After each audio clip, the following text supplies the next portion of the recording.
शदादकोट में इस वक्त बहुत से मसाइल हल होने का नाम नहीं ले रहे, जिनमें शहरी इस जदीद दौर में भी गैस जैसी नेमत से महरूम हैं और तकरीबन शहर के मुख्तलिफ मोहल्लों में गैस की जगह पाइपों से गटर का गंदा पानी निकलना मामूल बन गया।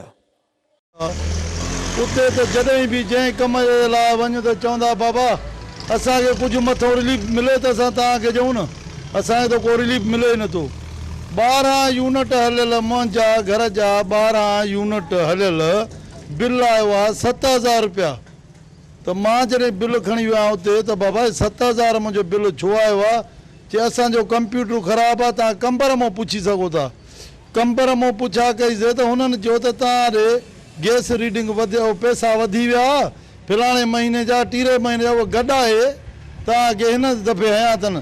हाणे 7000 जो मां बिल आयो, मूंखे फालेज थी वियो अधरंग, सोचे सोचे शुगर ऐं अधरंग थी वियो।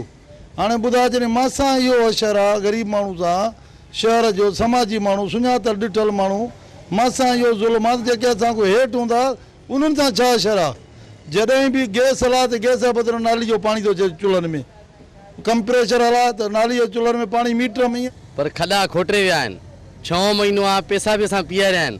हर महीने 200-250 जे बदिले 10-12 हज़ार लॻी था अचनि या मथे। वञूं था गैस ऑफिस, बाबा तव्हां हलो त तव्हां गॾु अचनि था।